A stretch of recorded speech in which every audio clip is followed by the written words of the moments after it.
Bismillah. Assalamualaikum warahmatullahi wabarakatuh. Innal hamdalillah nahmaduhu wa nasta'inuhu wa nastaghfiruh wa na'udzu billahi min shururi anfusina wa min sayyiati a'malina. May yahdihillahu fala mudilla lahu wa may yudlil fala hadiya lahu. وأشهد أن لا إله إلا الله وحده لا شريك له وأشهد أن محمدا عبده ورسوله يا أيها الذين آمنوا اتقوا الله حق تقاته ولا تموتن إلا وأنتم مسلمون يا أيها الناس اتقوا ربكم الذي خلقكم من نفس واحدة وخلق منها زوجها وبث منهما رجالا كثيرا ونساء واتقوا الله الذي تساءلون به والأرحام إن الله كان عليكم رقيبا يا أيها الذين آمنوا اتقوا الله وقولوا قولا سديدا يصلح لكم أعمالكم ويغفر لكم ذنوبكم ومن يطع الله ورسوله فقد فاز فوزا عظيما فإن أصدق الحديث كتاب الله وخير الهدى هدى محمد صلى الله عليه وسلم وشر الأمور محدثاتها وكل محدثة بدعة وكل بدعة ضلالة وكل ضلالة في النار أما بعد. معاشر المسلمين والمسلمات رحمني الله وإياكم. Tidak bosan-bosannya kita senantiasa bersyukur kepada Allah Subhanahu wa taala, Rabbul Izzati wal Jalal,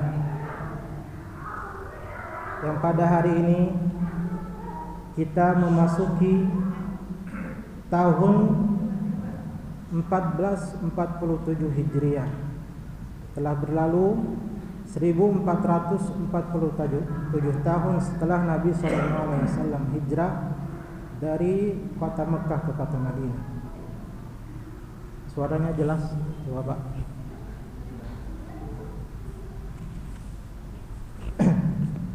Telah berlalu 1447 tahun setelah Nabi SAW diperintahkan hijrah oleh Allah Subhanahu wa taala dari kota Mekah ke kota Al-Madinah.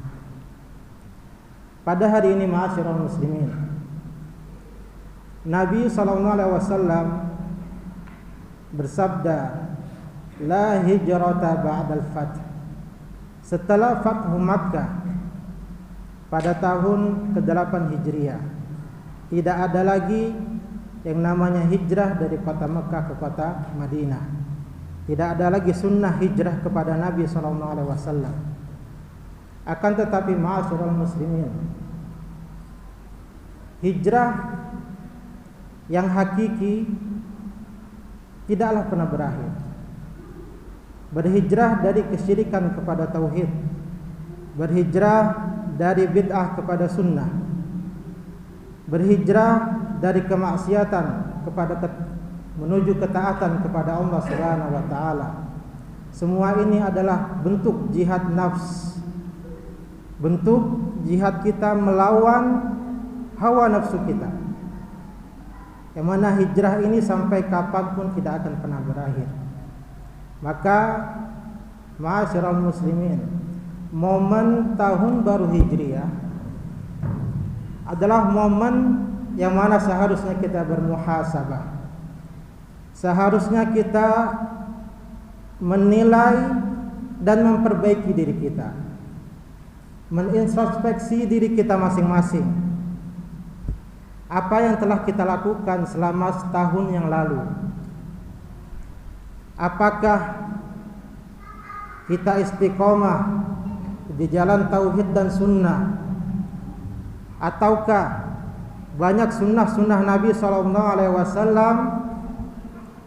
yang kita langgar dan kita abaikan dengan sadar dan penuh pengetahuan dari kita masing-masing. Al-Khalifatu Amirul Mu'minin radhiyallahu taala an Umar bin Al-Khattab, suatu kali beliau berkata, hasibu anfusakum qabla an tuhasabu, wazinu a'malakum qabla an yuzana alaikum, qabla an tuzana alaikum. Umar berkata, hitunglah, hisablah diri kalian sebelum kalian dihisab oleh Allah Subhanahu wa taala. Dan perhitungkanlah amal kalian sebelum amalan tersebut dihitung oleh Allah Subhanahu wa taala. Ini adalah momen yang luar biasa ma'asyiral muslimin, agar kita melihat ke diri kita masing-masing. Sejauh mana kita sudah taat dan tunduk kepada Allah Subhanahu wa taala, sejauh mana kita telah mewujudkan tujuan utama kita diciptakan oleh Allah Subhanahu wa taala. Apa tujuan kita diciptakan Allah? Wa ma khalaqtul jinna wal insa illa liya'budun. Allah berfirman, tidaklah aku ciptakan jin dan manusia kecuali untuk apa? Untuk agar beribadah kepadaku. Dalam tafsiran sebagian sahabat, di antaranya as-sahabi al-jalil Abdullah bin Abbas radhiyallahu taala anhuma, beliau mentafsirkan makna ibadah adalah ay yuwahhidun, yaitu mentauhidkan Allah Subhanahu wa taala. Ini adalah hakikat dari tauhid. Jadi tidak cukup kita beribadah kepada Allah tanpa kita berlepas diri dari segala sesembahan selain Allah Subhanahu wa taala. Di rukun dari kalimat tauhid itu ada berapa Bapak Ibu? Ada dua, al-itsbat wan nafi. Kita menetapkan ibadah hanya untuk Allah Subhanahu wa taala dan kita menafikan ibadah dari selain apa? Allah Subhanahu wa taala. Allah juga berfirman, ya ayyuhalladzina amanu ittaqullaha wal tanzur nafsum ma qaddamat lighad. Wahai orang-orang yang beriman, bertakwalah kepada Allah Subhanahu wa taala dan hendaklah setiap jiwa melihat apa yang akan dia lakukan esok hari. Jadi setiap harinya, bukan hanya setiap tahun, bahkan setiap harinya, setiap jamnya kita mengintrospeksi diri kita, menghisap diri kita, melihat amal perbuatan kita. Apakah ada ilmu yang bertambah pada hari ini? Apakah ada ayat Al-Quran yang kita baca dan kita tadabburi pada hari kemarin? Apakah ketaatan-ketaatan dan sunnah-sunnah yang kita dengar dari kajian-kajian, atau kita tidak asing dari sunnah-sunnah tersebut, apakah kita telah mengamalkannya? Ataukah sunnah tersebut hanya sebagai koleksi yang tertulis dari buku-buku kajian kita yang jauh dan tidak kita amalkan? Ini adalah salah satu bentuk kita mengintrospeksi diri. Dan begitu juga seluruh amalan-amalan yang lain, ma'asyiral muslimin. Karena manusia pada dasarnya, Nabi SAW mengatakan kullu bani Adam khata' wa khairul khata'in at-tawwabun. Setiap anak Adam, keturunan Adam itu adalah sifatnya apa? Berbuat salah.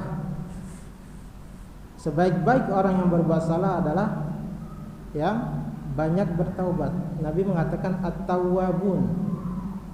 Dalam bahasa Arab itu tawwab itu artinya yang selalu mengulang-ulang taubat.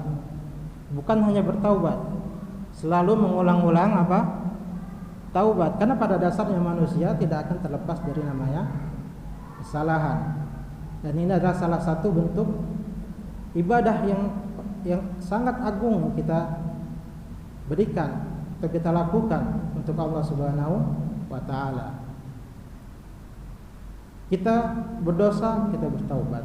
Kita berdosa, kita bertaubat walaupun berulang-ulang sampai 10 1000 kali. Dalam hadis qudsi Allah Subhanahu wa taala berfirman, "Ya bani Adam, law balagat dhunubuka ananas sama thumma law balagat dhunubuka ananas sama." Wahai anak Adam, sekiranya dosa-dosamu mencapai langit banyaknya, saking banyaknya dosanya mencapai tingginya seperti apa? Langit.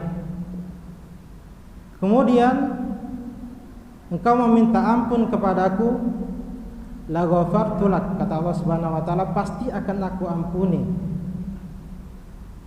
Jadi ma'asyiral muslimin, walaupun kita banyak bersalah, walaupun kita banyak lalai, terkadang kita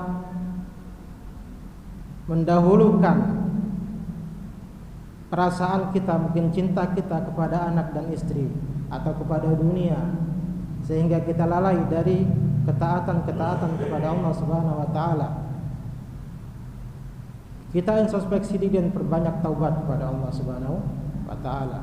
Bahkan Nabi SAW, seorang yang maksum, yang dijaga oleh Allah Subhanahu wa taala dari perbuatan dosa, beliau berkata bahwa aku beristighfar, meminta ampun kepada Allah Subhanahu wa taala setiap hari berapa kali? 70 kali.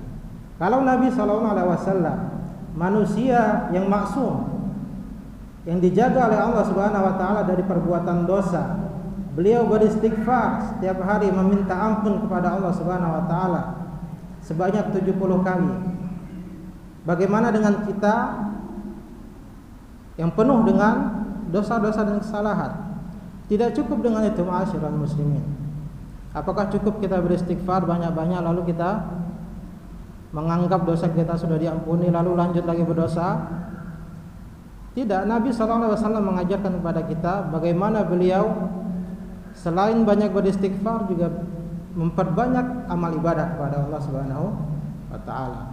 Bahkan ibunda kita Aisyah radhiyallahu taala anha menceritakan bahwa Nabi SAW salat malam, salat tahajud pada malam hari, hatta tafattarat qadamah, sampai kaki beliau pecah-pecah saking lamanya berdiri untuk melaksanakan apa? Salat.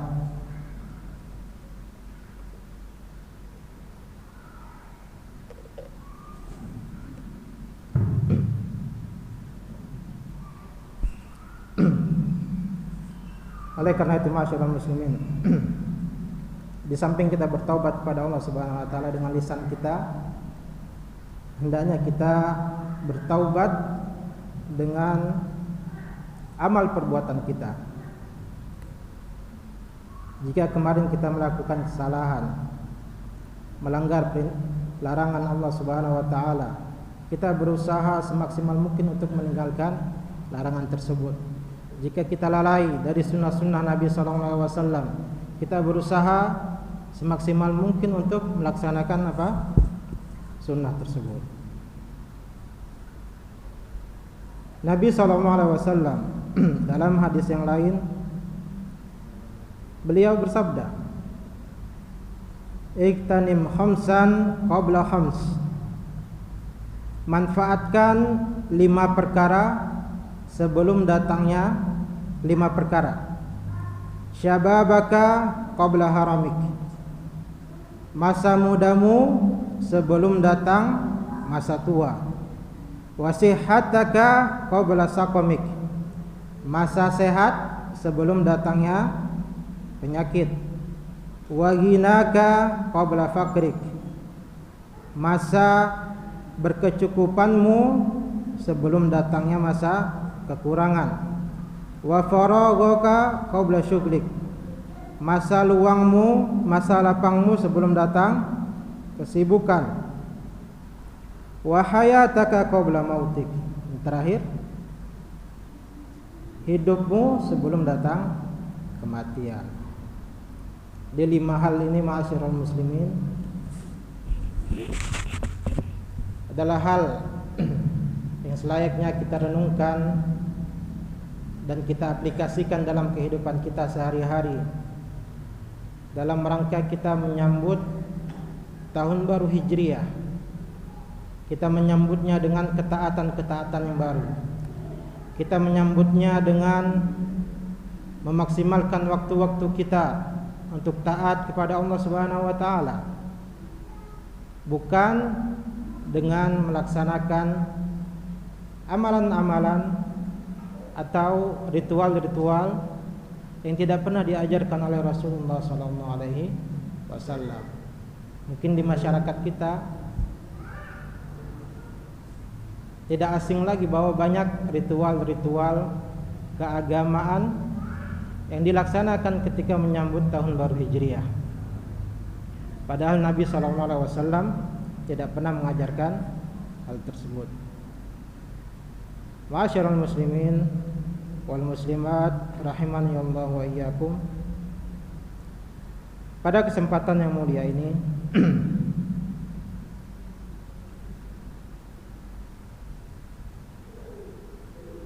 merupakan momen yang baik bagi kita untuk bermudzakarah, saling mengingatkan dalam kebaikan dan ketaatan dalam rangka mengamalkan firman Allah Subhanahu wa taala, wal asri innal insana lafi khusr illa alladziina aamanu wa 'amilus shalihati wa tawashaw bil haqqi wa tawashaw bis sabr. Demi masa, Allah berfirman, demi masa sesungguhnya manusia berada dalam kerugian kecuali orang-orang beriman dan beramal saleh. Wa tawashaw bil haqqi wa tawashaw bis sabr. Dan orang-orang yang saling mengingatkan dalam kebenaran dan saling mengingatkan dalam kesabaran. Di dalam majelis yang mulia ini, ma'asyiral muslimin wal muslimat, kita sedikit merefresh atau mengulang kembali atau memperbaharui lagi semangat kita dalam menuntut ilmu, dalam menghadiri majelis-majelis ilmu. Semangat baru pada tahun baru untuk semakin taat kepada Allah Subhanahu wa taala dan semakin meramaikan majelis-majelis ilmu yang mana Allah Subhanahu wa taala mengkhususkan para malaikatnya, beberapa malaikatnya yang tugasnya berkeliling di muka bumi mencari majelis-majelis ilmu. Dan Allah Subhanahu wa taala berbangga kepada para malaikatnya atas hamba-hambanya yang datang duduk di majelis-majelis ilmu. Mereka mempelajari firman-firman Allah Subhanahu wa taala, mempelajari hadis-hadis Nabi sallallahu alaihi wasallam. Oleh karena itu ada baiknya, ma'asyiral muslimin wal muslimat, agar kita memperbaharui semangat yang mungkin sebagian dari kita diserang oleh penyakit futur, penyakit merasa bosan datang di majelis-majelis ilmu. Mungkin ada yang merasa bahwa umur saya sudah tua, bahkan cucu saya mungkin sudah banyak, anak saya sudah besar-besar. Untuk apa saya belajar? Untuk apa saya hadir di majelis-majelis ilmu? Yang bahkan mungkin ada yang beranggapan bahwa percuma saya datang di majelis ilmu jika ilmu yang saya dengar pada saat ini itu akan hilang 5 menit kemudian. Ada yang begitu, Pak? Oleh karena itu, ma'asyiral muslimin,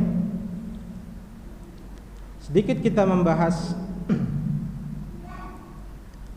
tentang betapa pentingnya kita menuntut ilmu, yang mana ilmu tersebut merupakan warisan para nabi dan rasul Dalam hal ini Abu Hurairah radhiyallahu taala anhu suatu hari beliau lewat di salah satu pasar dari pasar-pasar kota Madinah. Faqala ya ahlas suq ma a'jazakum. Lalu Abu Hurairah berhenti di pasar tersebut dan berkata kepada orang-orang yang berada di pasar, ya ahlas suq, wahai penduduk pasar, ma a'jazakum, betapa lemahnya kalian. Qalu wa ma dzaka ya Abu Hurairah. Mereka berkata, ada apa wahai Abu Hurairah? Kenapa wahai Abu Hurairah? Beliau menjawab, dzaka mirathu Rasulillah sallallahu alaihi wasallam yuksam wa antum hahuna.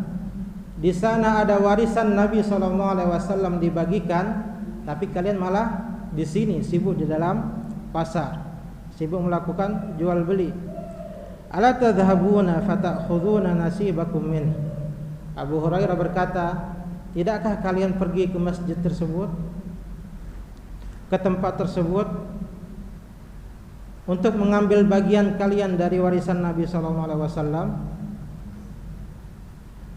Yang namanya pedagang ya Bapak Ibu, mendengar ada warisan Nabi SAW dibagikan, pasti langsung berbunga-bunga ya, langsung semangat, langsung bertanya,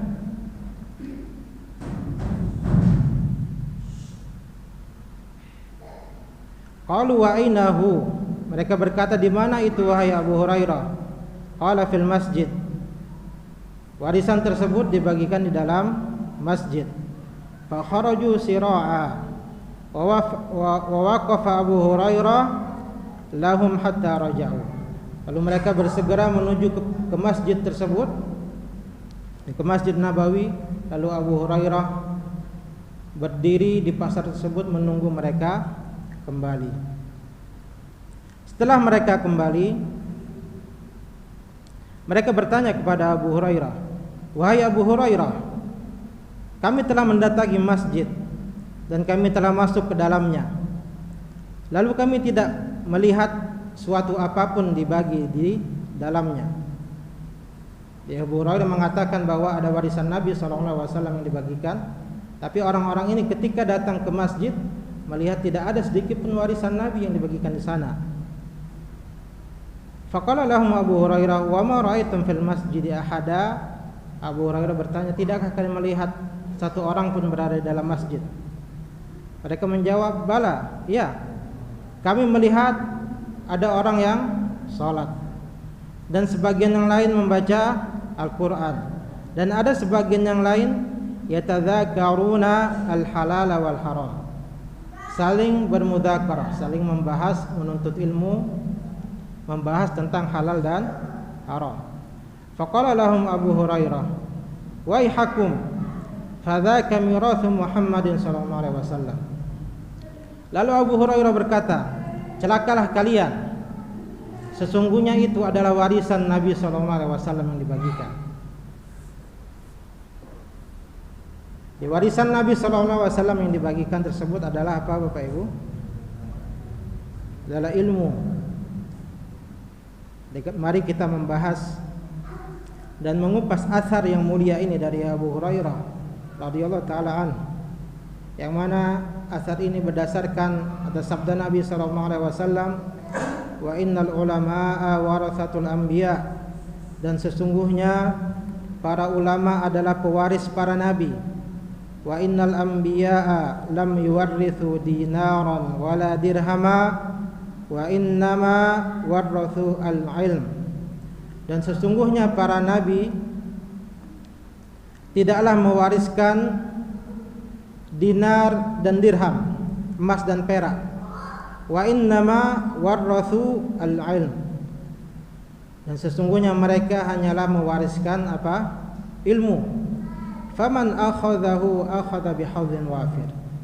Barang siapa yang mengambil ilmu tersebut, maka ia telah mengambil bagian yang banyak dari warisan para nabi tersebut.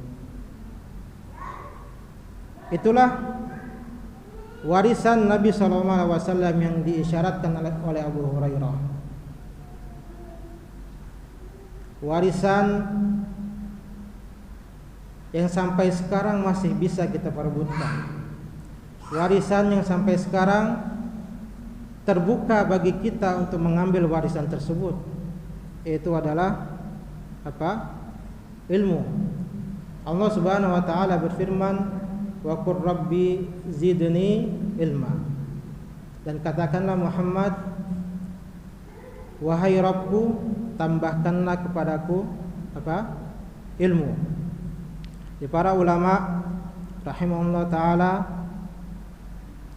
menjelaskan bahwa Nabi SAW tidak pernah diperintahkan untuk meminta tambahan terhadap sesuatu kecuali terhadap apa? Ilmu. Jadi ilmu ini tidak akan pernah habis. Jadi Nabi SAW akan selalu meminta kepada Allah Subhanahu wa taala agar dikaruniai apa? Ilmu.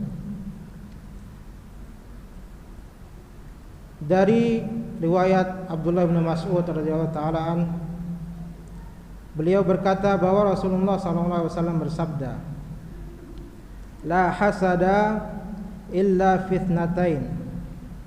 Tidak ada hasad yang dibenarkan atau iri, ya, yang dibenarkan kecuali pada dua kondisi atau pada dua orang. Yang pertama, rajulun atahullahu malan fasallatahu ala halakatihi fil haq.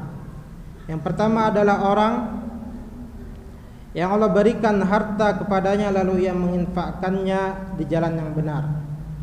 Jadi orang kaya, Allah berikan kemudahan baginya dalam hal harta, lalu ia menginfakkan harta tersebut dalam ketaatan kepada Allah Subhanahu wa taala. Wa rajulun, yang kedua adalah seseorang atahullahu hikmah, yang Allah berikan kepadanya hikmah atau ilmu, fahuwa yaqdi biha wa yu'allimuha, dan ia mengamalkan ilmu tersebut, dia memutuskan dengannya secara adil dan ia mengajarkannya. Jadi ma'asyiral muslimin, tidak boleh kita iri atau dengki kepada hal apapun yang ada di dunia ini kecuali dalam dua hal ini. Akan tetapi makna dengki atau iri di sini bukan yang mungkin kita pahami bahwa artinya adalah kita menginginkan kenikmatan orang tersebut hilang lalu diberikan kepada kita. Jadi ada beberapa tafsiran berkaitan dengan hasad, dan hasad di sini dijelaskan oleh para ulama artinya adalah kita menginginkan hal yang sama yang diberikan kepada orang lain. Jadi kita tidak boleh melakukan hasad tersebut kecuali kepada dua orang tadi. Jadi ini menjelaskan kepada kita betapa pentingnya kita menuntut ilmu sampai kapanpun dari usia kita, selagi masih ada nyawa di dalam tubuh kita. Oleh karena itu, ma'asyiral muslimin wal muslimat, menuntut ilmu ini adalah suatu kewajiban yang tidak bisa ditawar dan tidak bisa ditinggalkan dengan alasan apapun. Nabi SAW bersabda, "Talabul ilmi fariidatun ala kulli muslim." Menuntut ilmu adalah fariidah, kewajiban bagi setiap muslim. Terlepas dari kondisi atau status sosial kita dalam masyarakat, baik yang miskin maupun yang kaya, yang muda maupun yang tua, tidak terlepas dari kewajiban tersebut.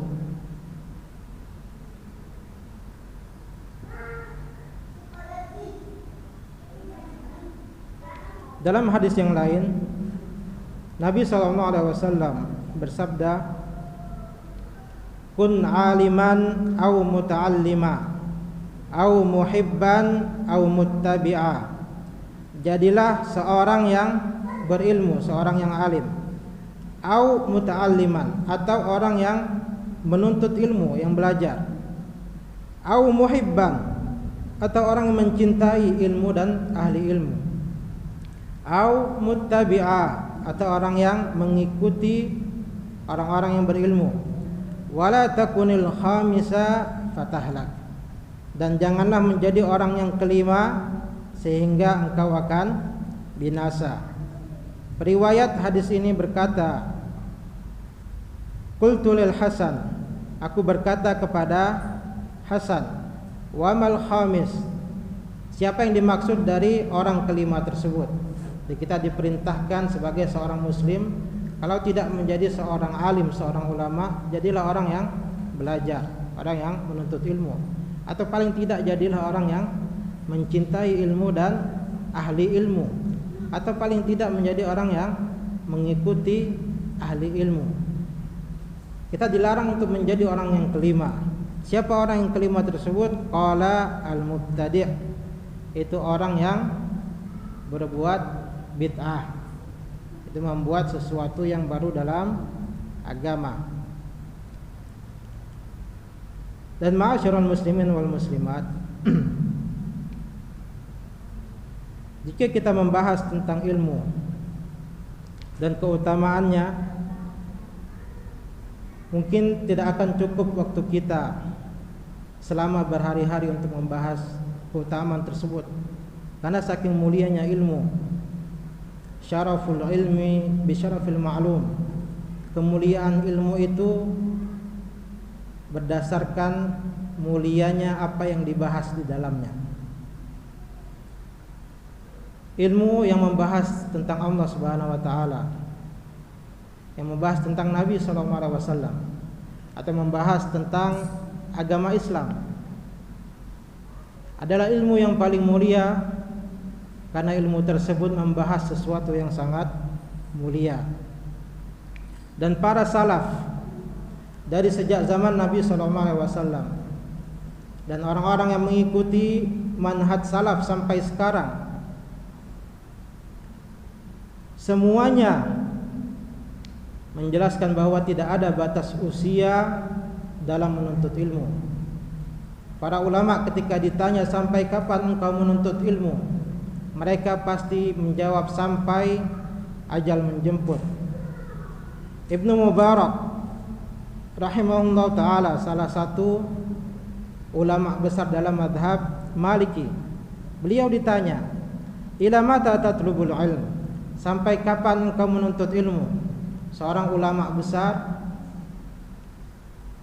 yang ilmunya tidak diragukan lagi ditanyai, sampai kapan engkau akan menuntut ilmu? Qala ila an amut, beliau menjawab, sampai aku mati. La'allal kalimatal lati tanfa'uni lam aktubha ba'd, boleh jadi kalimat yang bermanfaat bagiku itu belum aku tulis. Kita perhatikan bagaimana semangat salaf, bagaimana para salaf berlomba-lomba dalam menuntut ilmu, walaupun mereka dibandingkan dengan kita itu bagaikan gunung, saking besarnya ilmu mereka, tapi sedikit pun mereka tidak pernah berhenti menuntut ilmu. Dan berkata sahabat Abdullah bin Mas'ud, innar rajula la yuladu alima, sesungguhnya seseorang itu tidak dilahirkan dalam keadaan berilmu.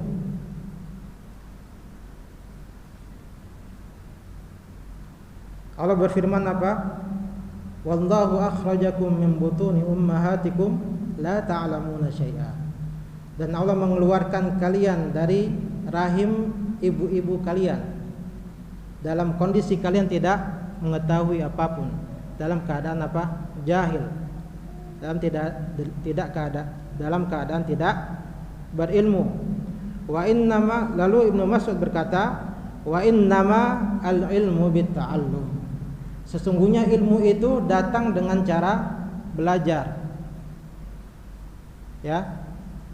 Bagaimana kita berilmu kalau kita tidak mau belajar?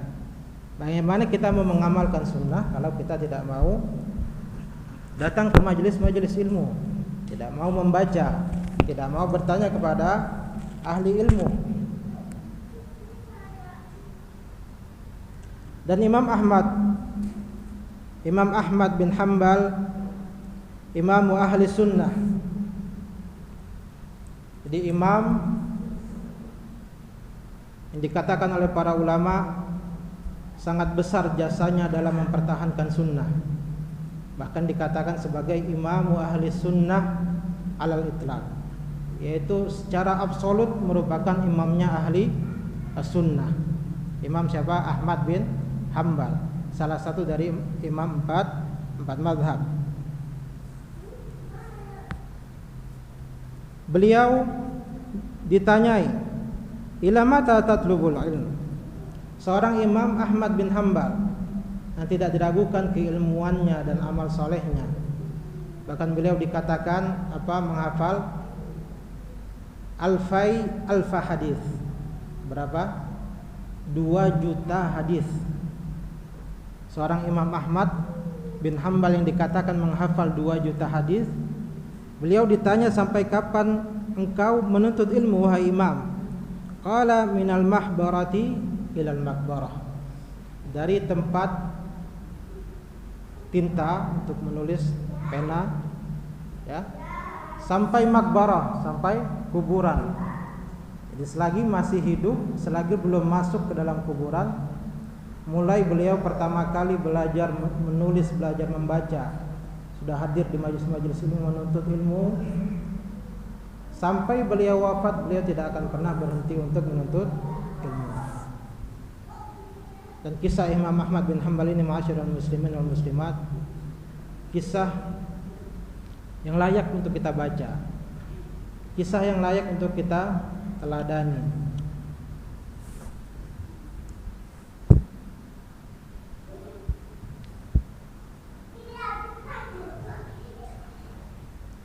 Dia imam yang luar biasa. Bahkan di antara ulama ada yang mengatakan, kalau bukan karena 2 orang, maka Islam ini akan hilang. Yang pertama adalah Abu Bakar As-Siddiq, terkenal karena peristiwa apa, Bapak Ibu? Apa? Peristiwa apa? Isra Mi'raj. Abu Bakar As-Siddiq, peristiwa riddah, murtadnya orang-orang Arab sepeninggal Nabi SAW. Jadi ketika Nabi meninggal, banyak Arab Badui yang murtad dan meninggalkan agama Islam. Ini adalah ujian yang luar biasa bagi umat Islam. Kalau bukan karena keteguhan, kalau bukan karena Allah, kemudian karena keteguhan dari Abu Bakar As-Siddiq, maka bisa jadi Islam ketika itu sudah habis dan binasa. Karena musuh Islam dari segala penjuru ingin menghancurkan Islam. Sedangkan orang-orang yang masuk ke dalam Islam banyak yang murtad. Lalu yang kedua adalah Imam Ahmad bin Hanbal. Ini dalam peristiwa apa? Ada yang tahu Bapak Ibu? Fitnah apa? Khalqul Quran. Fitnah berkaitan dengan Al-Quran adalah makhluk atau bukan, yang diprakarsai oleh sekte Mu'tazilah, mana salah satu kepalanya ketika itu yang sangat dekat dengan penguasa adalah Ahmad ibnu Abi Duat. Di fitnah yang luar biasa, banyak para ulama yang dipenjara, banyak para ulama yang disiksa, dan tidak banyak ulama yang tahan atas siksaan tersebut. Bahkan ada sebagian ulama yang secara terpaksa mengakui bahwa Al-Quran itu adalah makhluk. Dan Imam Ahmad bin Hanbal, kalau kita baca kisahnya, beliau selama 3 generasi khalifah, selama 3 generasi khalifah, dari mulai Ma'mun sampai kepada Al-Wathiq. Kemudian yang ketiga siapa?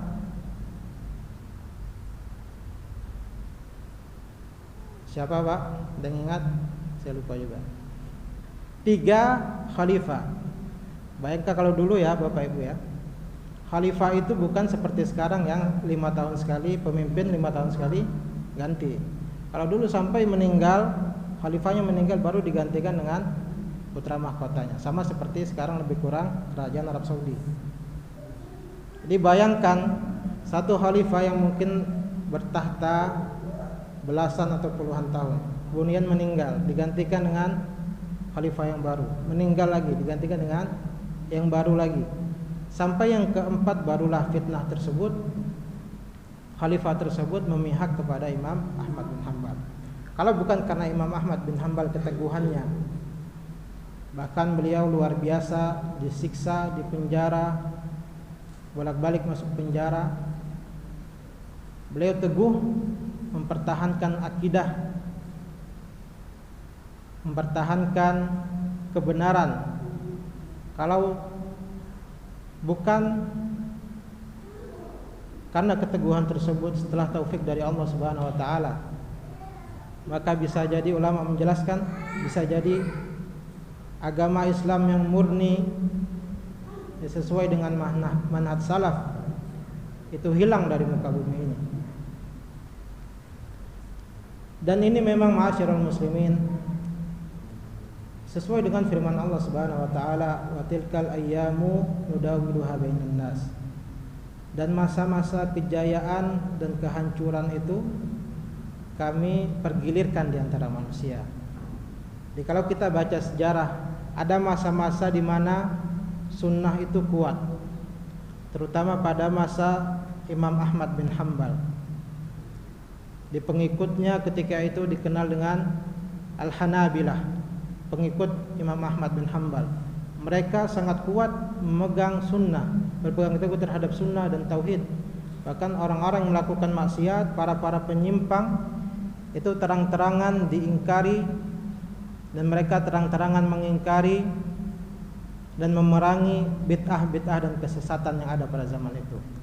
Dan kadang-kadang ada masa di mana sunnah ini redup. Seperti kalau kita baca sejarah setelah masa Imam Abul Abbas Ibnu Taimiyah rahimahullah taala, itu seolah-olah sunnah sangat langka, sangat asing. Bahkan kitab-kitab Ibnu Taimiyah dan Ibnu Qayyim itu ditemukan jauh setelah mereka meninggal. Sebelum itu seolah-olah kitab-kitab tersebut dianggap sebagai sesuatu kejahatan. Ya, ada masa-masa di mana kitab-kitab sunnah itu dianggap sebagai kejahatan. Kitab-kitab ulama-ulama sunnah itu dianggap sebagai suatu musibah. Dan mungkin ini kita rasakan pada hari ini, ma'asyiral muslimin. Kita rasakan bagaimana berpegang teguh di atas sunnah itu sangat berat.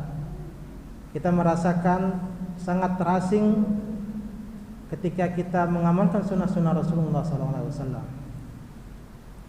Ketika kita memelihara penampilan sesuai dengan sunnah, kita memelihara janggut misalnya, kita tidak isbal, tidak memakai pakaian yang melebihi mata kaki.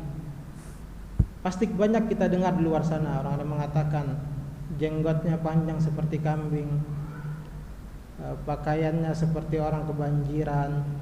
Banyak ya Bapak Ibu ya. Pasti banyak ujian-ujian tersebut.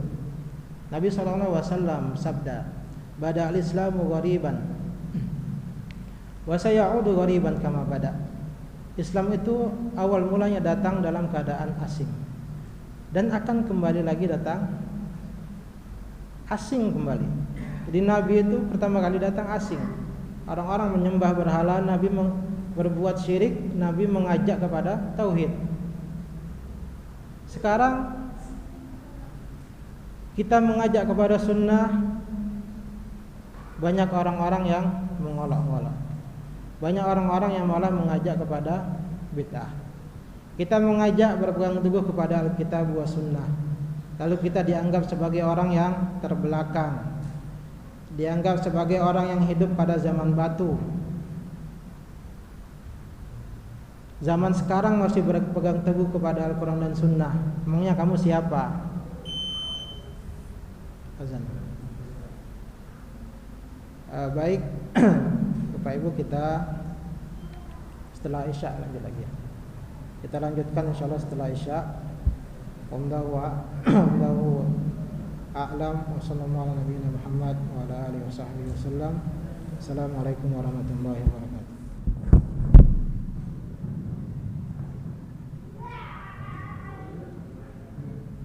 Assalamualaikum warahmatullahi wabarakatuh. Alhamdulillah wahdah, wassalatu wassalamu ala man la nabiyya ba'dah, amma ba'd. Ma'asyiral muslimin wal muslimat rahimani Allah wa iyyakum.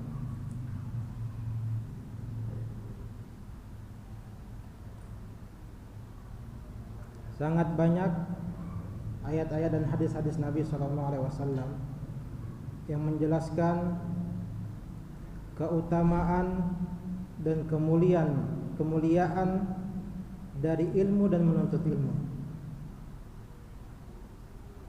Di antaranya Allah Subhanahu wa taala berfirman, "Yarfa'illahu alladhina amanu minkum walladhina utul ilma darajat."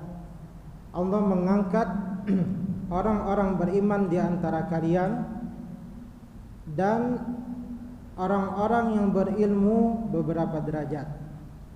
Berkata Ibnu Abbas, sahabat Ibnu Abbas radhiyallahu taala anhuma, al-ulama fawqal mu'minina mi'ata darajah ma bainad darajataini mi'atu am. Ibnu Abbas menafsirkan ayat ini bahwa para ulama, orang-orang yang berilmu, berada di atas orang-orang beriman sebanyak 100 derajat.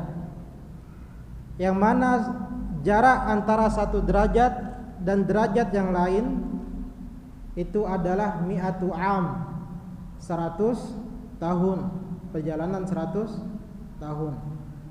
Jadi jika dibandingkan orang yang beriman saja dan orang-orang yang berilmu yang pastinya juga beriman, maka perbandingannya 1:100, dan setiap derajatnya itu bagaikan perjalanan 100 tahun. Dan Allah Subhanahu wa taala juga berfirman, "Innama yakhsyallaha min ibadihi al-ulama." Sesungguhnya hanya para ulama lah yang takut kepada Allah Subhanahu wa taala. Sesungguhnya yang takut kepada Allah Subhanahu wa taala dari hamba-hambanya hanyalah para ulama. Diperhatikan Allah menggunakan kata-kata di sini innama. Innama dalam bahasa Arab itu fungsinya untuk hasr, untuk hanya menyempitkan suatu kata. Jadi Allah mengatakan hanya para ulama lah, hanya orang-orang berilmu lah yang benar-benar takut kepada Allah Subhanahu wa taala. Makanya di sini kita memahami bahwa bertakwa kepada Allah Subhanahu wa taala itu tidak cukup hanya dengan mengatakan kita beriman, akan tetapi harus dibarengi dengan apa? Ilmu. Karena Allah mengatakan innama yakhsyallaha min ibadihi al-ulama. Hanya para ulama lah yang benar-benar takut kepada Allah. Khasyah, takut dalam bahasa Arab khasyah itu takut yang dibarengi dengan ilmu. Jadi dengan kita memahami atau berilmu akan keagungan Allah Subhanahu wa taala dengan tauhid rububiyahnya, tauhid uluhiyahnya serta asma dan sifat, Disinilah baru kita benar-benar bisa dikatakan takut kepada Allah Subhanahu wa ta'ala. Jadi ada dua hal yang bagaikan sayap bagi seorang muslim, itu ar-raja wal khauf, berharap dan takut. Kita berharap akan karunia dari Allah Subhanahu wa ta'ala, satu sisi kita juga takut akan azab Allah Subhanahu wa ta'ala. Jadi takwa itu omong kosong kalau tidak dibarengi dengan ilmu. Tidak mungkin seseorang mengatakan dirinya bertakwa kepada Allah Subhanahu wa ta'ala kalau ia tidak berilmu akan apa yang ia takwai. Kaifa yattaqi man la ya'rifu mimma yattaqi. Bagaimana ia bertakwa kepada sesuatu yang ia tidak kenal dan ia tidak tahu. Dia tidak mau hadir di majelis ilmu, mempelajari tauhid, mempelajari bahaya-bahaya syirik, mempelajari mana itu sunnah, mana itu bid'ah, mempelajari mana yang halal dan mana yang haram. Mungkinkah kita mengatakan diri kita bertakwa kalau kita jauh dari hal-hal tersebut? Nabi SAW bersabda, "May yuridillahu bihi khairan yufaqihu fid din." Barang siapa yang Allah inginkan atau kehendaki kebaikan baginya, maka Allah akan jadikan ia faqih, ia faham terhadap agama. Di orang yang diinginkan kebaikan oleh Allah, diberikan pemahaman terhadap agama. Kalau kita fahami secara terbalik, atau dalam usul fikih dikenal dengan mafhum al-mukhalafah, kita fahami secara terbalik. Kalau orang yang Allah inginkan kebaikan baginya, diberikan ilmu, diberikan pemahaman terhadap agama, dijadikan cinta terhadap ilmu, cinta terhadap majelis-majelis ilmu. Kebalikannya, orang-orang yang Allah jauhkan dari majelis-majelis ilmu, Allah jauhkan dari ilmu, maka ini adalah orang-orang yang tidak Allah kehendaki baginya apa? Kebaikan. Jadi kebalikannya begitu ya Bapak Ibu. Bersyukurlah kepada Allah Subhanahu wa taala, kita masih diberikan semangat, diberikan himmah untuk menuntut ilmu. Mana orang-orang sibuk dengan dunianya, banyak orang yang sibuk dengan kemaksiatannya. Kita duduk di majelis-majelis ilmu adalah suatu kenikmatan yang luar biasa. Amalan yang sangat agung, terutama pada zaman yang penuh fitnah ini. Mana Nabi SAW menjelaskan pada akhir zaman, berpegang teguh di atas ilmu yang berdasarkan Al-Quran dan Sunnah itu bagaikan memegang apa? Bara api. Dan pahalanya Bapak Ibu, Nabi menjelaskan, pahala salah satu dari mereka itu sama dengan 50 kali pahala yang diberikan kepada para sahabat. Kenapa begitu? Karena pada akhir zaman, terutama zaman yang penuh fitnah ini, yang mana kita beramal sangat berat, Bapak Ibu. Berbeda ketika zaman sahabat, banyak orang-orang soleh. Ketika Nabi hidup, semua mengambil suri tauladan dari Nabi SAW. Semuanya saling menguatkan, saling mengingatkan dalam kebaikan. Sedangkan kita pada zaman sekarang, kita mengingatkan pada kebaikan, kita dianggap sebagai apa? Orang sesat. Kita dianggap sebagai orang gila. Bahkan naudzubillah, ada orang-orang yang menulis bahwa mengajak kepada Al-Quran dan Sunnah itu bahkan naudzubillah dianggap sebagai salah satu bentuk irtidad, keluar dari agama Islam. Naudzubillah. Itu sabda Nabi SAW, barang siapa yang Allah kehendaki baginya kebaikan, maka akan Allah berikan ia pemahaman terhadap agama. Dan Nabi SAW juga bersabda, "Man salaka tariqan yaltamisu fihi ilman, sahalallahu lahu tariqan ilal jannah. Mungkin Bapak Ibu sering mendengar hadis ini, barang siapa yang menempuh suatu jalan, yaltamisu, mencari ilmu, maka Allah akan mudahkan baginya jalan menuju surga. Mari sedikit kita bahas hadis ini. Di pertama Nabi SAW mengatakan man salaka, barang siapa yang menempuh. Nabi tidak pernah mensyaratkan kita harus menjadi ulama. Nabi tidak pernah mengatakan barang siapa yang menjadi ulama, sudah menjadi alim baru mendapatkan keutamaan A, B, C, D. Cukup dengan menempuh suatu jalan, kita berusaha untuk menuntut ilmu, kita mendapatkan pahala yang luar biasa ini Bapak Ibu. Kita mendapatkan pahala dimudahkan oleh Allah Subhanahu wa taala untuk masuk ke dalam surga. Jadi tidak ada alasan baik yang tua maupun yang muda, baik yang kaya maupun yang miskin, baik yang paling sibuk ataupun yang paling pengangguran, semuanya memiliki kewajibannya masing-masing untuk menuntut ilmu. Semuanya berkesempatan untuk mendapatkan warisan Nabi SAW. Jadi cukup hanya menempuh jalan, kita sudah mendapatkan pahala yang luar biasa ini. Walaupun mungkin di antara kita ada yang kalau berikan keterbatasan dalam memahami apa yang disampaikan, tapi ketahuilah ma'asyiral muslimin wal muslimat, duduknya kita di majelis ilmu ini sudah merupakan kebaikan yang luar biasa, sudah merupakan ketaatan dan bentuk ubudiyah kita kepada Allah Subhanahu wa taala. Terlepas apakah kita akan mencapai derajat para ulama atau tidak. Karena ulama menjelaskan bahwa jalan ilmu ini sangat panjang. Ada sebuah perkataan yang dinisbatkan kepada Imam Al-Albani, Muhammad Nasiruddin Al-Albani. Beliau dikatakan sebagai ahli hadis pada era ini, salah satu pembaharu dalam ilmu hadis. Dikatakan bahwa at-tariqu ila Allahi tawil, jalan kepada Allah itu sangatlah panjang.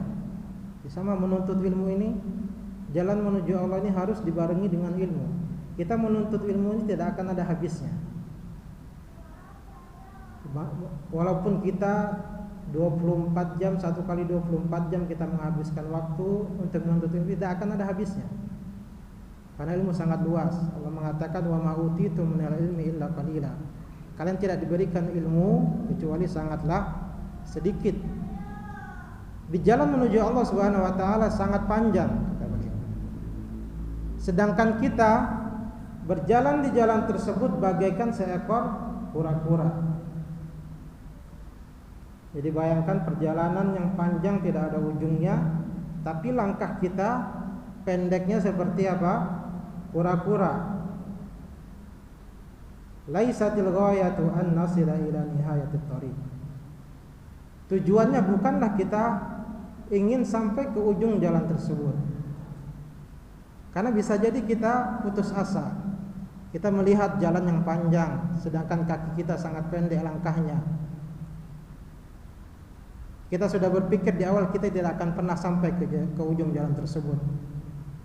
Bukan itu tujuannya. Walakinnal ghayah an namuta wa nahnu 'ala thariq. Tujuannya adalah kita meninggal dunia, Allah cabut nyawa kita, tapi kita masih berada di jalan yang sama.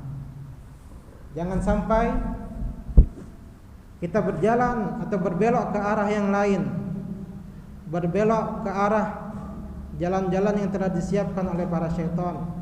Tidak ada yang tahu ma'asyiral muslimin wal muslimat. Karena hati kita, kata Nabi SAW, baina usbu'aini min asabi'ir rahman yuqallibuha kaifa sya'. Jadi hati manusia ini berada di antara dua jari jemari Allah Subhanahu wa taala. Allah membolak-balikannya sesuai kehendaknya. Oleh karena itu kita disunahkan memperbanyak doa kepada Allah Subhanahu wa taala. Allahumma ya muqallibal qulub tsabbit qalbi ala dinik. Wahai zat yang pembolak-balik hati, tetapkanlah hati kami di atas agamamu. Karena hati kita tidak ada yang tahu, ma'asyiral muslimin. Jangan kita merasa ujub, merasa bangga, kita merasa hebat karena mungkin sudah berpuluh-puluh tahun kita datang semangat di majelis ilmu. Boleh jadi esok, hari lusa, bulan depan, tahun depan, kalau balikkan hati kita lalu kita menjadi orang yang sesat. Kita tidak tahu apa yang terjadi. Yang bisa kita lakukan adalah kita selalu memohon kepada Allah Subhanahu wa taala, meninggalkan rasa ujub, rasa berbangga terhadap amalan kita. Hendaklah kita selalu merendah kepada Allah Subhanahu wa taala. Man salaka tariqan, di barang siapa yang menempuh suatu jalan. Cukup kita menempuh suatu jalan dalam menuntut ilmu, Allah mudahkan jalan kita menuju surga. Yaltamisu fihi ilman, yang mana kita mencari ilmu di dalamnya. Iltimas, yaltamisu dalam bahasa Arab ini, Bapak Ibu, itu mencari, tapi mencarinya orang-orang buta. Di orang buta kalau mencari sesuatu bagaimana? Meraba, ya Bapak Ibu. Jadi tidak perlu banyak usaha yang berat. Cukup usaha yang ringan. Yaltamisu fihi ilman. Jadi jangan kita merasa bahwa menuntut ilmu itu berat. Sehingga ketika pikiran kita sudah dibelenggu dengan mindset ini bahwa menuntut ilmu itu berat, tidak mungkin saya bisa memahami segitu banyak ilmu, ya. Usaha yang sedikit saja itu sudah dinilai kebaikan yang luar biasa oleh Allah Subhanahu wa taala. Dan pada dasarnya ilmu itu adalah mudah bagi orang-orang yang dimudahkan oleh Allah Subhanahu wa taala, terutama dengan niat yang ikhlas dan kita tulus dan jujur kepada Allah Subhanahu wa taala, bukan karena menginginkan suatu apapun dari urusan dunia. Dan ulama menjelaskan, ma'asyiral muslimin, bahwa menuntut ilmu adalah ibadah yang sangat utama. Di antaranya Ibnu Umar, sahabat Abdullah bin Umar radhiyallahu taala anhuma berkata, majlisu fiqhin khairun min ibadatin sittina sanah. Suatu majelis fikih, majelis ilmu lebih baik daripada ibadah selama 60 tahun.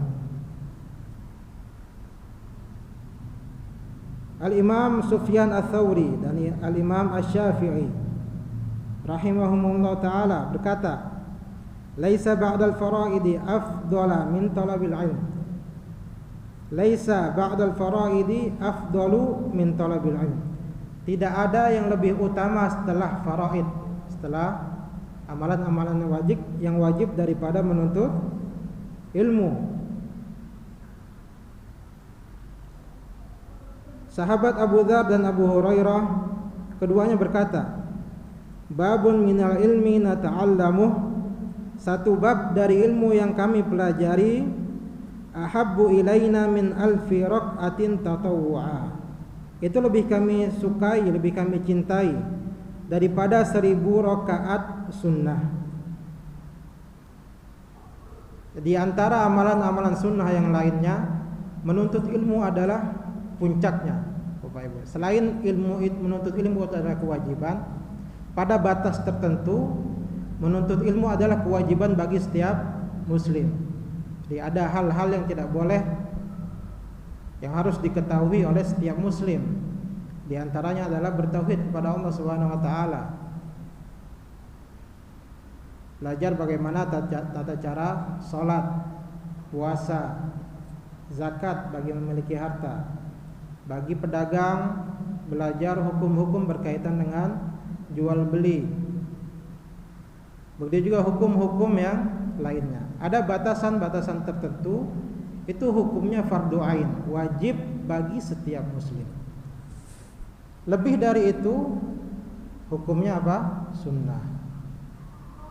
Ya, mungkin orang awam tidak mungkin bisa kita wajibkan mempelajari yang namanya misalnya ilmu usul fiqh misalnya, atau ilmu mustalah al-hadis, atau ilmu tafsir, atau ilmu-ilmu yang lain, dan itu adalah ranahnya bagi para penuntut ilmu dan para ulama.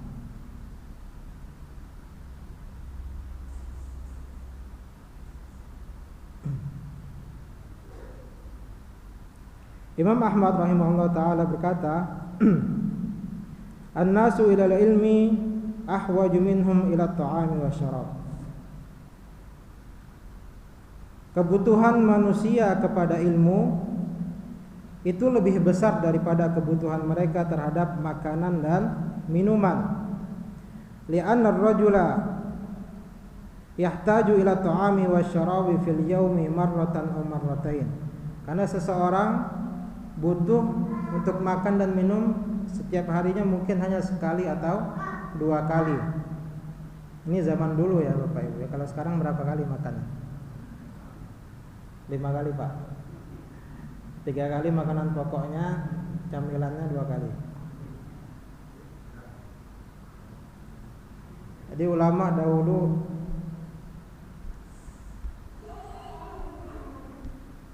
sangat zuhud. Mereka sangat meninggalkan dunia. Bahkan orang-orang yang berharta sekalipun menjadikan harta tersebut hanyalah sebagai titipan dari Allah Subhanahu wa taala. Imam Ahmad menceritakan kondisi pada zamannya bahwa orang mungkin makan sehari hanya sekali atau 2 kali.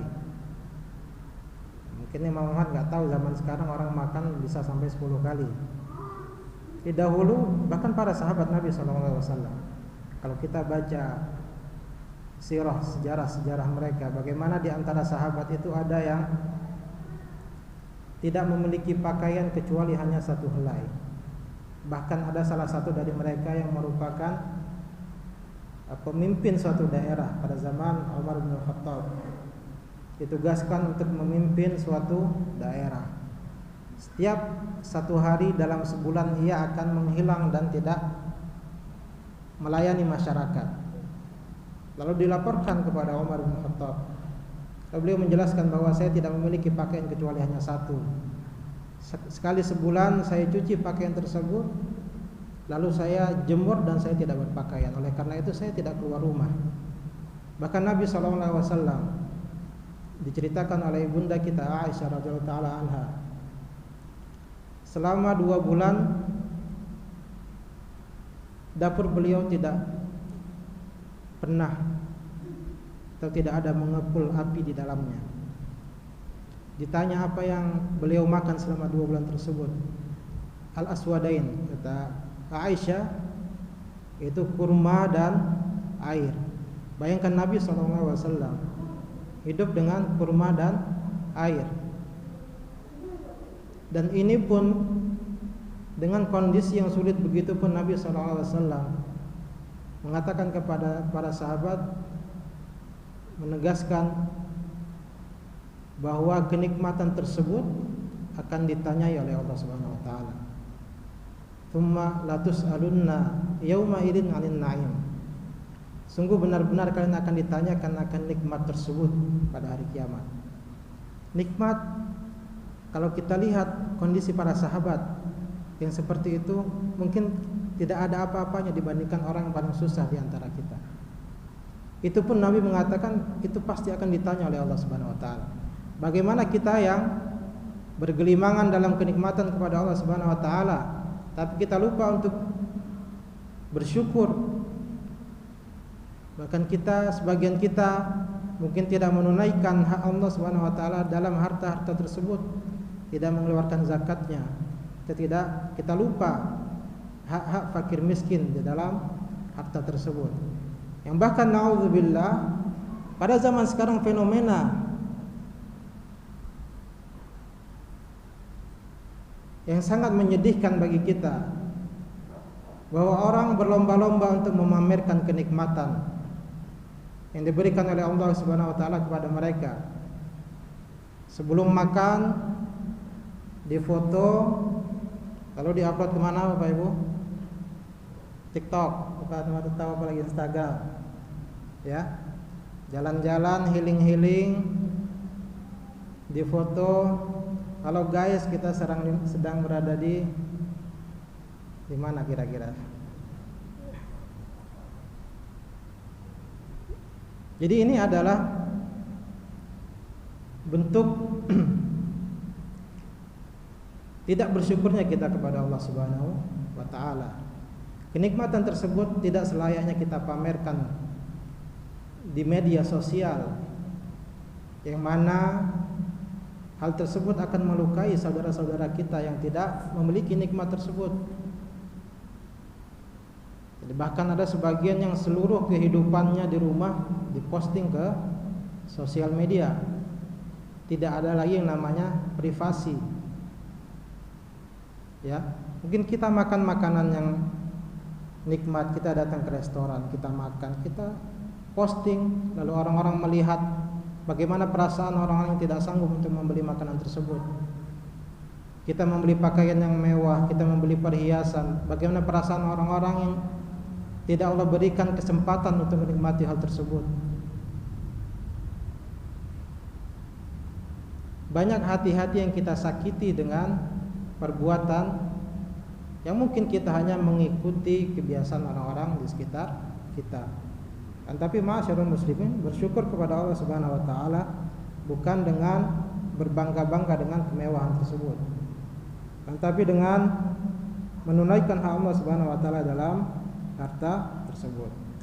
Dan ulama mengatakan bahwa al-ilmu la ya'diluhu syai'. Ilmu itu tidak ada bandingnya dengan suatu apapun. Yang pastinya jika dengan dibarengi dengan niat yang ikhlas. Dan sangat banyak ayat-ayat dan hadis-hadis Nabi SAW yang menjelaskan keutamaan ilmu dan menuntut ilmu, terutama orang-orang yang berilmu. Lalu timbul pertanyaan, tadi kita sudah menjelaskan bahwa ilmu adalah sesuatu yang sangat mulia, yang kita sangat dianjurkan untuk berlomba-lomba memperebutkannya. Lalu timbul pertanyaan, ilmu seperti apakah? Ilmu seperti apakah yang harusnya kita tuntut? Atau ilmu seperti apakah yang dimaksudkan dalam ayat-ayat atau hadis-hadis dan perkataan ulama yang kita sebutkan sebelumnya? Apakah semua ilmu apapun itu, ataukah ilmu yang khusus, ilmu yang terbatas dengan batasan-batasan tertentu? Ma'asyiral muslimin rahimakumullah taala, sebuah kaidah yang harus kita pahami bahwa setiap dalil yang menjelaskan tentang keutamaan ilmu atau dorongan untuk selalu menuntut ilmu, ini adalah kaidah yang harus kita pahami bahwa ilmu yang dimaksud tersebut adalah ilmu apa? Agama. Ya, man yuridillahu bi khairan yufaqihu fid din.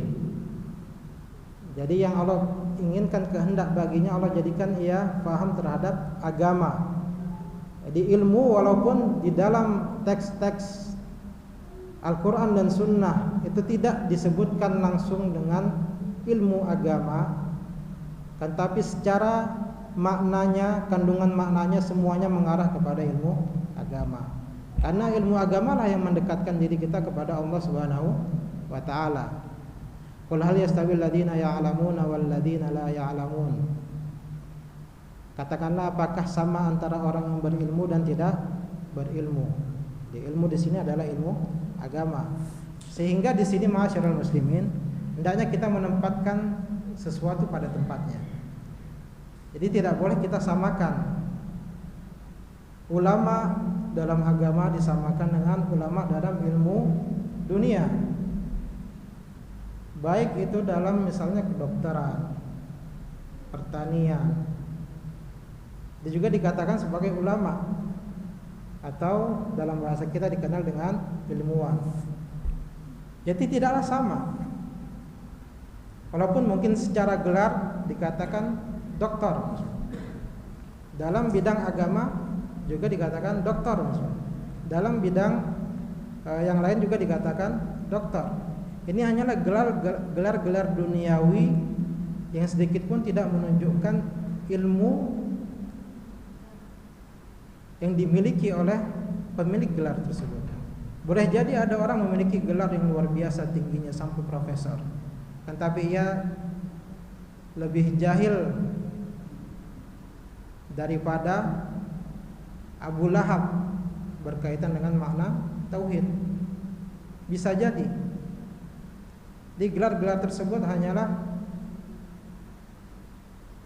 aksesoris dunia yang tidak menunjukkan sama sekali ilmu yang dimiliki oleh pemilik gelar tersebut. Ya, tidak sama antara ulama yang belajar, memiliki ilmu bertafaqquh fid din, memiliki ilmu dalam agama, dan ulama-ulama yang lain berkaitan dengan ilmu dunia.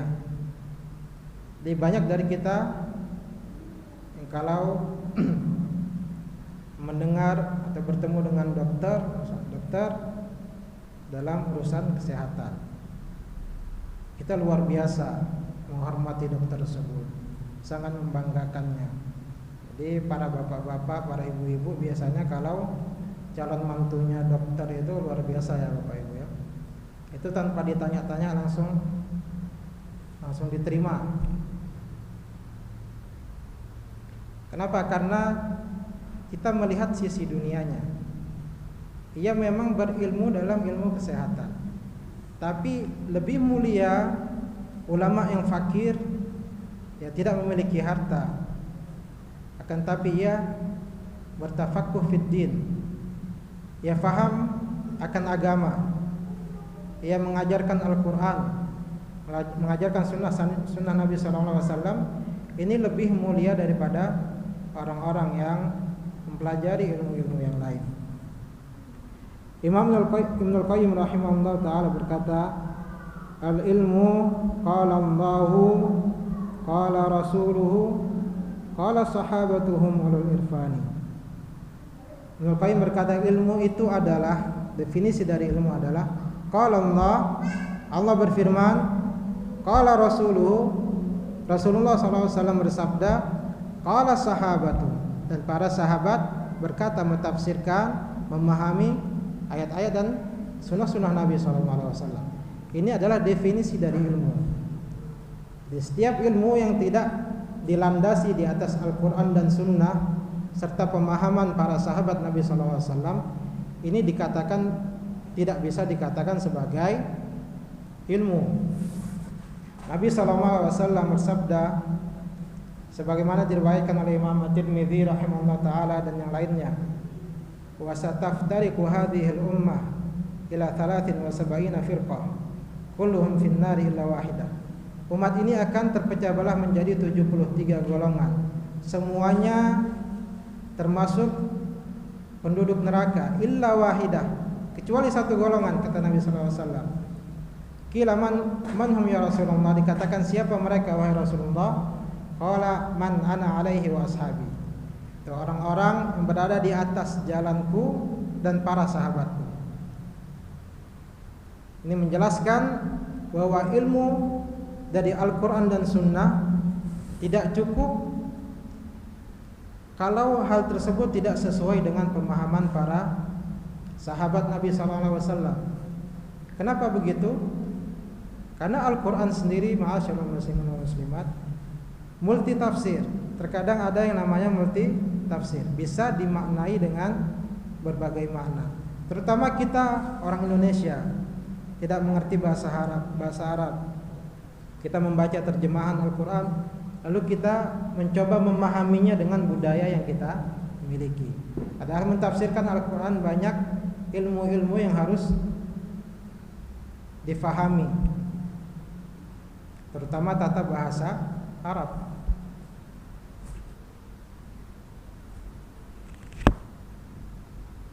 Di banyak ilmu-ilmu yang harus difahami. Jadi itu ma'asyiral muslimin wal muslimat rahimahullah ta'ala, keutamaan-keutamaan dalam menuntut ilmu itu semuanya ilmu yang dimaksudkan adalah ilmu yang berlandaskan di atas Al-Quran dan Sunnah berdasarkan pemahaman as-salafus saleh, para sahabat Nabi SAW, bukan pemahaman yang lain. Ya, banyak semua sekte-sekte yang sesat dalam agama Islam, semuanya mengaku bahwa mereka di atas Al-Quran dan Sunnah. Para Khawarij atau sekarang kita kenal diantaranya adalah ISIS, teroris. Para Khawarij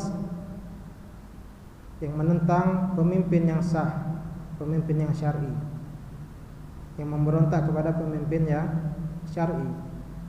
Mereka adalah orang-orang ahli ibadah, orang-orang yang berdalil atas kesesatan-kesesatan mereka di atas Al-Quran dan Sunnah.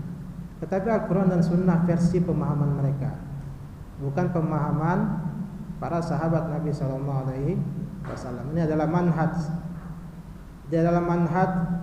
as-salafi. Orang-orang, jadi as-salafi itu nisbah kepada para salaf. Seorang dikatakan sebagai salafi ketika ia mengikuti manhaj as-salaf, dia mengikuti pemahaman para salaf. Kalau para salaf misalnya berbeda pendapat pada suatu ayat menjadi dua pendapat, seorang salafi tidak akan membuat pendapat yang ketiga.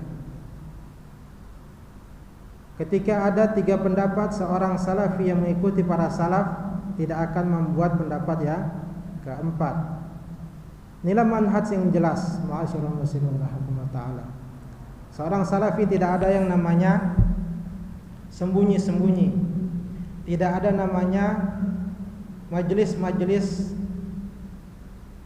yang disembunyikan dari halayak ramai.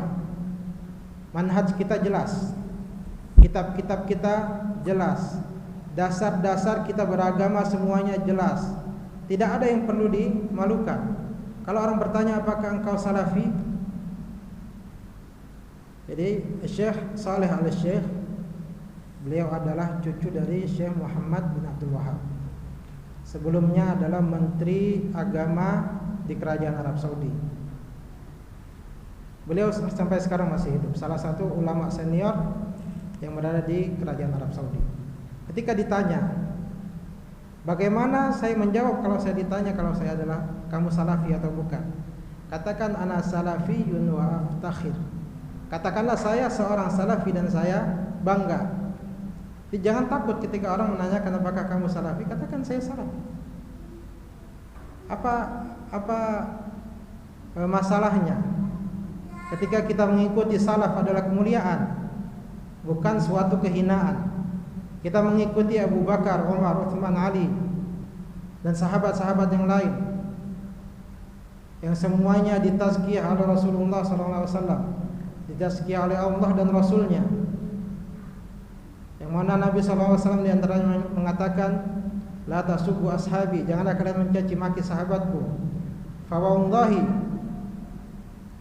maka demi Allah, lau anfaqa ahadukum mithla Uhudin dhahaba, sekiranya salah satu dari kalian menginfakkan emas sebesar gunung Uhud. Di Bapak Ibu yang pernah berangkat umrah mungkin pernah melihat gunung Uhud ya. Gunung Uhud ini panjangnya saja itu mencapai 7 km. Tinggi ke atasnya itu mencapai 1000 meter. Di gunung sebesar itu, kalaupun kita infakkan di jalan Allah Subhanahu wa taala, kata Nabi, ma balagha mudda ahadihim wala nasifa. Tidak akan sama seperti segenggam sedekah yang mereka sedekahkan dahulu, bahkan tidak pun separuhnya. Para sahabat mungkin hanya bersedekah dengan kurma, segenggam kurma atau setengahnya, itu lebih besar di sisi Allah Subhanahu wa taala pahalanya dibandingkan dengan emas sebesar gunung Uhud yang kita sedekahkan jalan Allah. Ini karena kemuliaan mereka.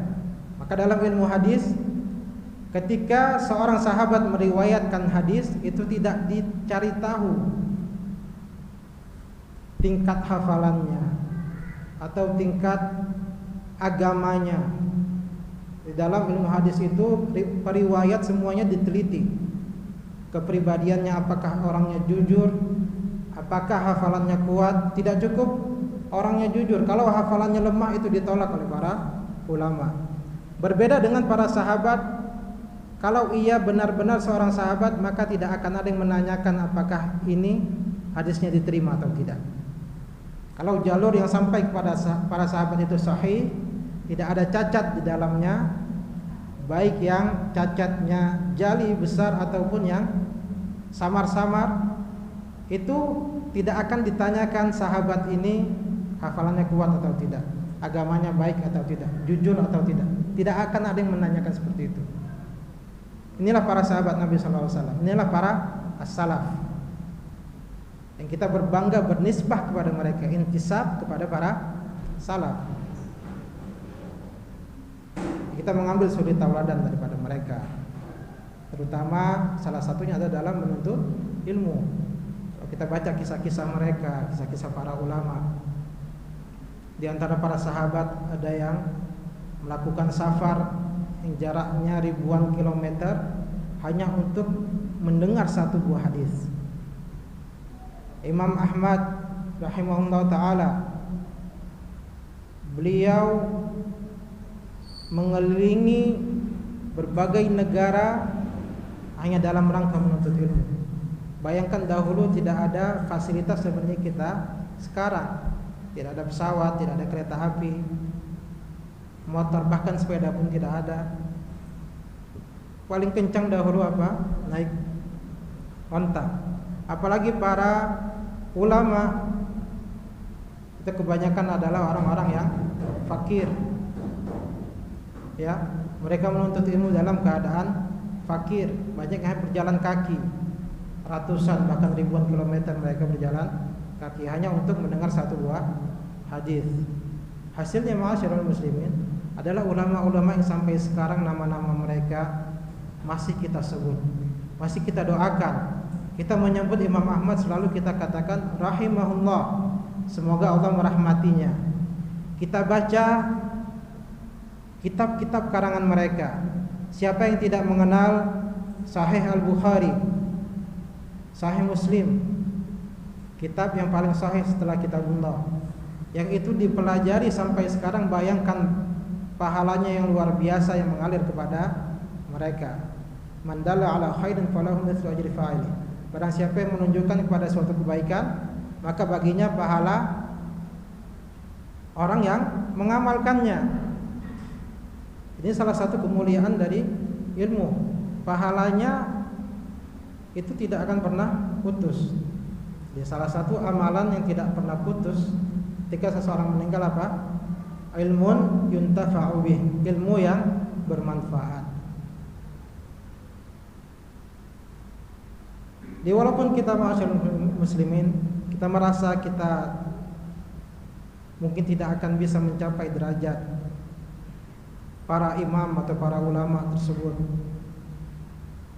akan tapi yakinilah bahwa ketika kita meniatkan dengan ikhlas bahwa kita menuntut ilmu ini adalah karena Allah Subhanahu wa taala, dalam rangka kita ingin semakin dekat kepada Allah, ingin lebih mengenal Allah, mengenal Rasulullah sallallahu alaihi wasallam, dan mengenal agama yang kita yakini bukan hanya sebagai nama yang mengisi kartu identitas kita. Ya. Semua ini pastinya akan Allah hitung dengan kebaikan yang luar biasa. Pastinya kita mengharapkan janji Allah Subhanahu wa taala, man salaka tariqan yaltamisu fihi ilman sahalallahu tariqan ilal jannah. Allah mudahkan jalan kita menuju surga Allah Subhanahu wa taala. Wallahu taala a'lam. Wa sallallahu ala nabiyyina Muhammad wa ala alihi washabbihi wasallam. Mungkin Bapak Ibu kalau ada pertanyaan satu atau dua orang, dipersilahkan. Ya, silakan. Ya, dengar.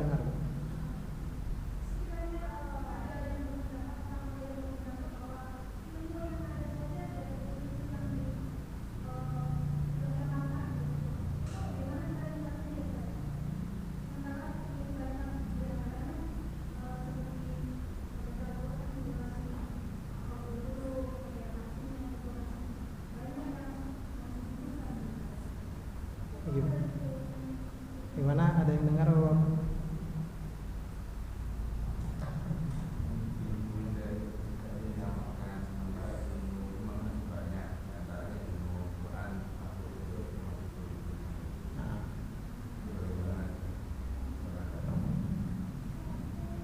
Maksudnya ilmu terlalu banyak sedangkan kita iya.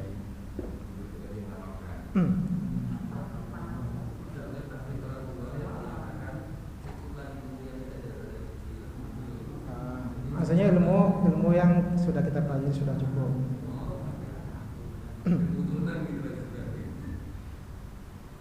Jadi barakallahu fiik Ibu. Jadi ilmu tadi kita jelaskan tidak ada habisnya. Tidak ada yang namanya pensiun dalam menuntut ilmu. Jadi ilmu itu sampai ajal menjemput kita tetap menuntut ilmu. Ya Allah Subhanahu wa taala berfirman, "Fattaqullaha mastata'tum." Bertakwalah kepada Allah Subhanahu wa taala sesuai dengan kemampuan kalian. Di masing-masing dari kita mengetahui batas kemampuan kita. Jadi tidak mungkin tadi saya katakan orang awam kita wajibkan untuk mempelajari ilmu seperti usul fikih atau qawaid atau kaidah-kaidah yang berkaitan dengan bahasa Arab, misalnya ilmu nahwu, ilmu sharah, balaghah atau ilmu tafsir, ulumul hadis dan lain sebagainya. Tidak semua orang wajib mempelajari ilmu tersebut. Yang pastinya yang paling wajib yang harus kita mulai adalah bagaimana kita mengenal Allah Subhanahu wa taala. Insyaallah kalau Allah berikan kita umur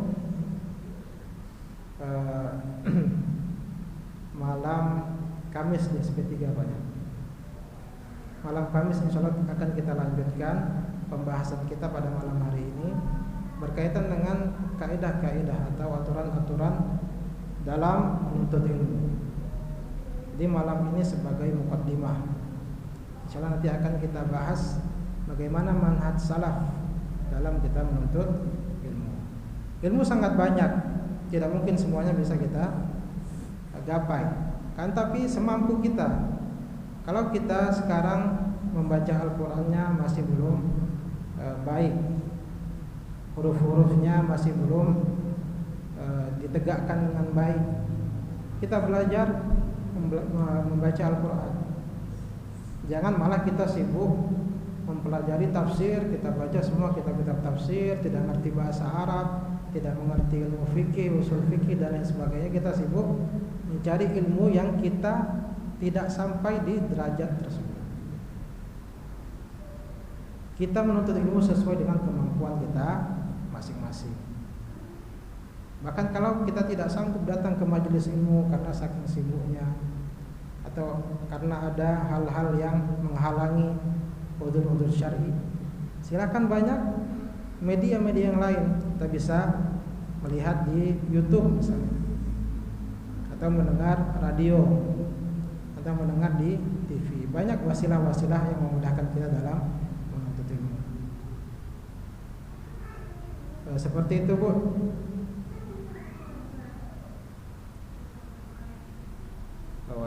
Ada yang lain dari Bapak? Assalamualaikum.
Ini terkenal kisahnya ya, namanya Abdullah Al-Qasimi.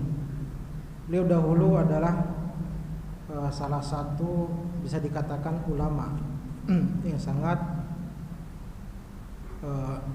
kuat dalam membela Islam. Lalu pada akhirnya masyarul muslimin, Allah takdirkan bahwa beliau wafat dalam keadaan murtad, keluar dari agama Islam. Ini banyak faktor yang mempengaruhi hal tersebut, kaitannya dengan takdir. Semua yang ada di dunia ini pastinya sesuai dengan takdir Allah Subhanahu wa taala. Dia yang saya tangkap dari pertanyaan, kalau memang takdirnya seperti itu, untuk apa kita menuntut ilmu? Atau apa mungkin dalil-dalil atau ayat-ayat hadis-hadis yang tadi kita jelaskan itu luput dari beliau, didahului oleh takdir. Jadi masalah takdir ini, ma'asyiral muslimin dan muslimat, adalah masalah yang rumit. Masalah yang rumit. Tidak perlu kita memikirkan masalah takdir. Nabi SAW ketika ditanya oleh para sahabat Nabi SAW, kalau segala sesuatu sudah dicatat oleh Allah Subhanahu wa taala, jadi ini sudah dicatat bakal masuk surga, yang ini sudah dicatat masuk dalam neraka, fa fi mal amal, untuk apa kita beramal? Ya udah, masing-masing bakal, yang masuk surga bakal masuk surga, yang masuk neraka bakal masuk neraka. Untuk apa beramal? Kata Nabi SAW, i'malu kullun muyassarun ala amali. Beramallah kalian, karena setiap orang akan dimudahkan sesuai dengan jalannya masing-masing. Jadi bukan berarti kalau semuanya sudah dicatat oleh Allah Subhanahu wa taala itu menjadi hujjah bagi kita untuk meninggalkan amal. Jadi kalau ada ini seorang yang pernah dikatakan sebagai ulama yang ilmunya luar biasa, pada akhir hayatnya beliau meninggal dunia dalam keadaan murtad. Banyak faktornya. Bisa jadi ia tidak ikhlas dalam menuntut ilmu. Bisa jadi ia tidak beramal dengan ilmu tersebut. Bisa jadi dia ujub, merasa takjub dengan ilmu yang dia miliki. Walau a'lam, yang saya ketahui bahwa beliau banyak membaca kitab-kitab yang berkaitan dengan falsafat, sehingga beliau pada akhirnya binasa dan mati dalam keadaan jauh dari hidayah Allah Subhanahu wa taala. Inilah salah satu bahaya dari kita membaca buku-buku filsafat atau buku-buku ahli bid'ah.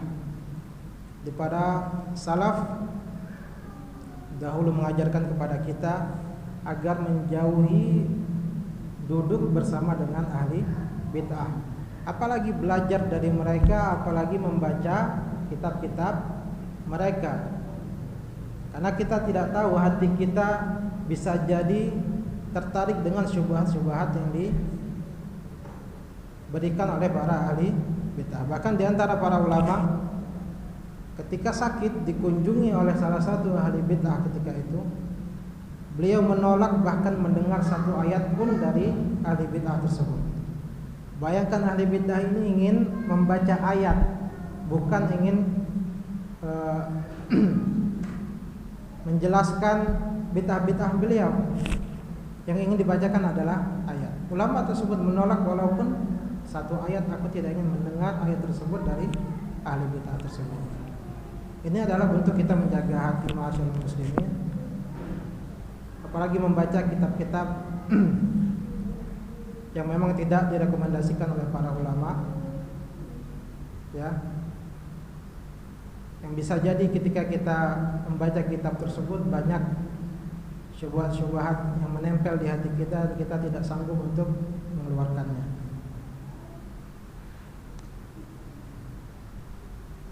Jelas. Baik, ada pertanyaan lain lagi? Baik, kita cukupkan sampai di sini. Semoga Allah Subhanahu wa taala merahmati majelis kita. Allahumma ati nufusana taqwaha wa zakkiha anta khairu man zakkaha anta waliyuha wa maulaha. Subhanakallahumma wa bihamdika asyhadu an la ilaha illa anta astaghfiruka wa atubu ilaik. Kami mohon maaf apabila ada kata-kata yang tidak berkenan. Pada dasarnya kami di sini hanyalah dalam rangka bermudzakarah, bukan ingin menggurui, karena kita sama-sama menuntut ilmu, kita sama-sama ingin mendekatkan diri kepada Allah Subhanahu wa taala. Dan adapun kebenaran datangnya dari Allah, kesalahan datangnya dari diri kami dan dari setan. Wassalamualaikum warahmatullahi wabarakatuh.